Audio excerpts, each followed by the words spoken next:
இடைக்கால பட்ஜெட் வந்து தாக்கல் செய்யப்பட்டிருக்கு. பட்ஜெட் எப்படி பாக்குறீங்க?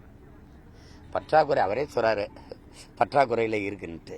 நான் 10 லட்சம் கோடின்னு நினைச்சேன், இப்ப 10.1 ஆறாடா அவ இருக்கு. 10,000 கோடியை தொட போகுது. இப்ப நாங்க இந்த அரசியல், இந்த ஆட்சி முறையை வந்து ஏற்கல, எதிர்க்கிறோம். அல்ல அது என்ன சொல்றது, அருவருக்கிறோம். இந்த முறையவே மாற்றணும்னு நினைக்கிறேன். அதனாலதான் திரும்ப திரும்ப ஆள் மாற்றம், ஆட்சி மாற்றம் அல்ல எங்கள் இலக்கும் கனவும், ஆட்சி முறை மாற்றம்னு திரும்ப திரும்ப சொல்றது. இப்ப இந்த நாடு கட்டமைக்கிற வளர்ச்சி என்பது கடன் வளர்ச்சி. இப்ப 10 லட்சம் கோடி கடன் இருக்குது, அதுல நம்ம முதன்மையா வளர்ந்து போறோம். வேற என்ன இருக்கு? இந்த கடனால நிறைவேற்றப்பட்ட ஒரு நலத்திட்டம் சொல்லுங்க. எல்லாம் இலவசம். இந்த ஃப்ரீ ஸ்கீம் தான். இதுக்கு 5000 கொடுத்தேன், அதுக்கு 3000 கொடுத்தேன், இதுல 6800 கோடி இழப்பு, இதுல 6800 கோடி இழப்பு, 15000 கோடி இழப்பு. ஆசிரியர் வீதியில் நிக்கிறான்ல, ஊதிய உயர்வு 58 கோடி தான் தேவைப்படுது. இந்த ஆட்சி முறை எப்படி இருக்கு? எப்படி இருக்கு? அது உங்களுக்கே தெரியுதுலையோ? என்னையா படிப்பிக்கிற ஆசிரியர், அறிவு கருவறை, அறிவை வளர்க்கும் ஒரு ஆசிரியர் பெருமக்கள் வீதியில் நின்று போராடுறான்னா அந்த நாடு எப்படிப்பட்ட நாடு பாரு.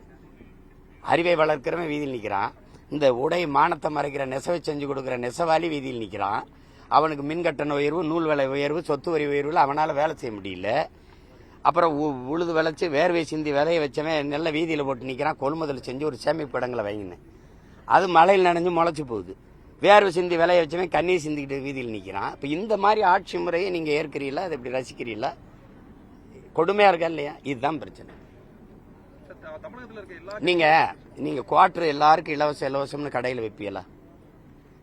ஒரு 10 குவார்டருங்க இலவசம்ங்க பண்டிகைக்கு, அப்படி ஏதாவது சொல்லுதா அந்த அரசு? 5 சிகரெட்டு பாக்கெட்டு அப்படி ஏதாவது கொடுக்குதா?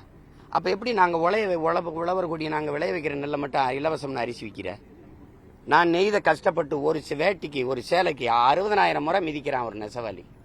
அந்த கால்கிட்டையும் கைகிட்டையும் 60000 முறை அந்த பெடல், அந்த மிதியை மிதிக்கிறான். அப்ப 60000 வச்சு அந்த கைத்தறி ஆட உலகத்துல எவ்வளவு விசைத்தறிக்கும் அதுக்கும் எவ்வளவு வித்தியாசம் இருக்கு. பாரம்பரிய நெசவை பொங்கல் தீபாவளிக்கு இலவசம்னு இந்த வேட்டி சேலை வாங்கிட்டு வந்து எல்லாம் என் உழைப்பை வந்து கொச்சைப்படுத்தி அந்த உழைப்புக்கு மரியாதையே இல்லாம செஞ்சிரு. நெல் அரிசி இலவசம், வேட்டி சேலை இலவசம். என் பொங்கலுக்கு ஒரு 100 குவார்டர் இலவசம் கூட பார்ப்போம். எப்படி கொடுப்ப? இலவசமா எதை கொடுக்கறது இருக்குல்ல? அடிப்படையானது அறிவு, அடிப்படையானது உயிர் காக்கும் மருத்துவம். அது ரெண்டையும் உலகத்தரத்துக்கு கூட பார்ப்போம். நல்ல தரமா கொடு. தரமா இருக்குன்னு சொல்லக்கூடாது, இலவசமா இருக்குன்னு சொல்லக்கூடாது. சரியா இருக்கா, தரமா இருக்கா, அதான கேள்வி. அப்ப தரமா இருந்தா ஏன் முதலமைச்சரோ அமைச்சரோ மற்றவர்களோ, ஏன் காவேரி, அப்பலோ, எம்ஜி ராமச்சந்திராவோ படுக்கணும்? நம்ம தாத்தா பேர்ல ஓமந்தூர் ராமசாமி ரெட்டியார் பேர்ல ஒரு இது இருக்குல்ல, ஒரு மருத்துவமனை, அரசு மருத்துவமனை, அங்க படுக்க வேண்டியதானே? இல்ல ஐயா அமர ராஜீவ்காந்தி பேர்ல ஒரு மருத்துவமனை இருக்குல்ல, அங்க ஏன் படுத்துக்கல? ஏன் படுத்துக்கல? ஏன் தரம் இல்லை?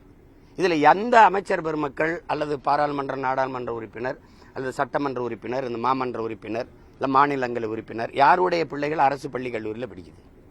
ஏன்னா தரம் இல்லை. இப்ப கேள்வி புரியுதா? அப்ப நீங்க அதை கொடு, அதை கொடு, நீ அதை கொடு. நாங்க கேட்கலையே, நாங்க கேட்கல. நீங்க 1000 கொடுங்க, திடீர்னு எங்களுக்கு தேர்தல் வரும்போது 5000 கொடுங்க, கோடை விடுமுறைக்கு கை செலவுக்கு காசு இருக்காது, கூட 2000 போட்டு கொடுங்க, அப்படிலாம் நாங்க கேட்கலையே. இவ்வளவு அரசு ஊழியர்களுக்கு இவ்வளவு ஓய்வூதியம் மத்த எல்லாம் கிடைக்காது, நீங்களே இப்ப குறிப்பிட்டீங்க அந்த புள்ளி வரும். அப்படி இருக்கிறப்ப ஒரே நாள் காலையில 5000 ரூபாய் இந்த 6500 கோடி அவங்க கொடுக்குறாங்க.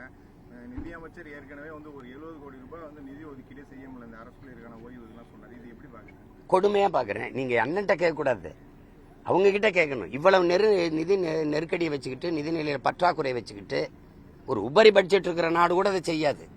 எல்லாத்திலுமே ஒவ்வொரு துறையிலையும் இழப்பு இருக்கு. மின்துறையா 1 லட்சம் கோடி, போக்குவரத்தா 1 லட்சம் கோடி. அது என்ன செஞ்சு? தரமான போக்குவரத்தை கொடுக்கறதுக்கு, சாலையை சரி பண்றதுக்கு எனக்கு கடன் ஆயிடுச்சு, பரவாயில்ல. தடையற்ற மின்சாரம், ஒரு நொடி கூட மின்சாரம் அணையாது.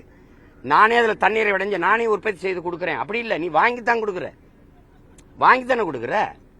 அதுலயும் நீ இயற்கை வழியில இருக்க சூரிய ஒளி, காற்றாலை, சூரிய ஒளியை தனியாருக்கு வர கொடுத்துட்ட, அவன்கிட்ட இருந்து வாங்கி கொடுக்குற. அப்ப ஒவ்வொரு துறையும் லட்சக்கணக்கான கோடி இழப்பு இருக்கு. வட்டியே 1 லட்சம் கோடிக்கு மேல கட்டிக்கிட்டு இருக்கோம்.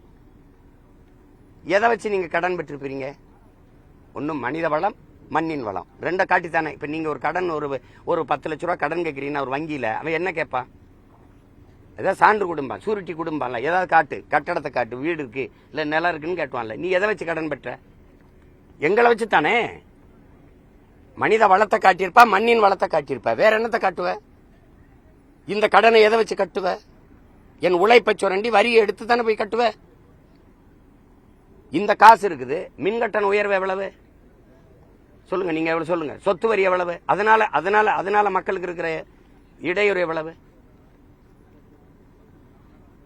அப்ப அத்தியாவசியமான ஒன்றுல வரியை எடுத்துக்கிறது அது தவிர்க்க முடியாத வேற வழி இல்லை. மின் கட்டண உயர்வுனால நீங்க மின்சாரம் பயன்படுத்தாம இருக்க முடியுமா? அப்ப கட்டித்தான் தீரணும், இல்லைன்னா இருட்டில் கிடக்கணும். அப்ப அத்தியாவசியத்துல போய் வரியை உயர்த்தி விட்டுறீங்க, சொத்து வரியை உயர்த்தி விட்டுறீங்க. இப்ப நான் ஒரு கடை வச்சிருக்கேன், வாடகைக்கு கடை வச்சிருக்கேன். இந்த கடை வாடகை எங்க இருந்து இப்போ சொத்து வரி உயர்ந்துருச்சு, என்ன பண்றது? நான் விற்கிற பொருளை தான் வைப்பேன், அப்படித்தானே? நான் வாடகைக்கு வீட்டில் குடியிருக்கிறேன், வீட்டு உரிமையாளர் சொத்து வரி கட்டணும். வரி என்ன பண்ணுவாரு? என் வாடகை தான் உயர்த்துவாரு. அப்ப மக்களின் வாழ்வாதாரத்தில் போய் வயிற்றுல அடிக்கிற மாதிரி இருக்குது.